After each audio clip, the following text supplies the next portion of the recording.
Assalamualaikum, sehat-sehat kita semuanya teman-teman. Jadi kali ini aku mau membalas komentar si Gadi LGB. Itu artinya Allah kita berbeda. Allah kami tidak akan menipu manusia dengan menyamarkan hanya untuk menyelamatkan, katanya. Jadi biar nggak salah paham dengan topik kali ini, boleh diklik nih komentar, maka akan nampak nanti komentar-komentar yang lain, sehingga tahu alurnya ya, sehingga tidak marah-marah. Ada beberapa hal yang disampaikan. Yang pertama, jelas beda cinta. Di sana ada sebutan Allah Bapa, Putra, dan Roh Kudus, ketiganya yang esa. Kita, Tuhan kita itu bernama Allah Subhanahu wa Ta'ala. Allahu Ahad, satu, ya, cuma satu, one and the only one. Kemudian salah satu dari ketiga yang esa yang di sana itu pernah mengalami proses mati, lahir dulu ya, lahir, mati, dikuburkan, bangkit gitu. Sedangkan Tuhan kita, Allah kita itu adalah pemilik proses itu, yang menciptakan proses itu, begitu dia. Dan itu dulu, ya kan. Kemudian tentang menyamarkan wajah ini, jadi yang disalibkan itu bukanlah Yesus atau Isa alaihissalam, itu keyakinan kita ya. Itu ada di surah An-Nisa ayat 157 dan selanjutnya. Memang wajah Yesus disamarkanlah supaya nggak ketangkap, sehingga yang disalibkan itu wajah yang diserupakan, kan gitu ya keyakinan kita.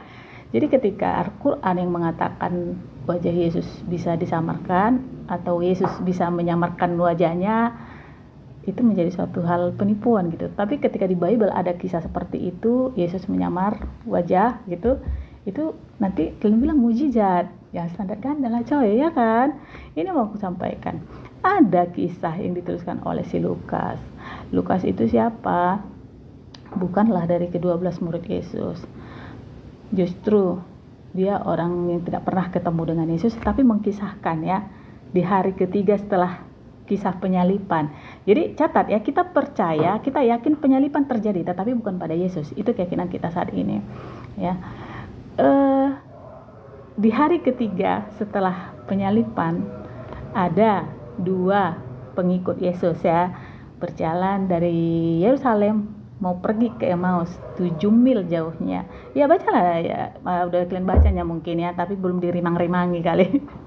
Aku setelah merimang-rimanginya ya makin yakin bahwa memang bukan Yesus yang disalibkan, itu ya, itu keyakinan kita.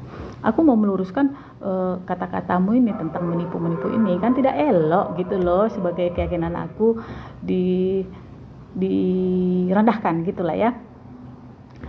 Berjalan mereka sepanjang 7 mil, bercakap-cakap mereka.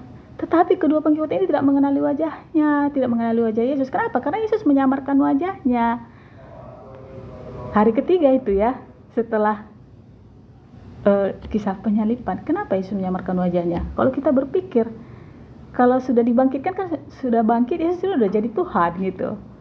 Apakah itu untuk menipu atau untuk menyelamatkan?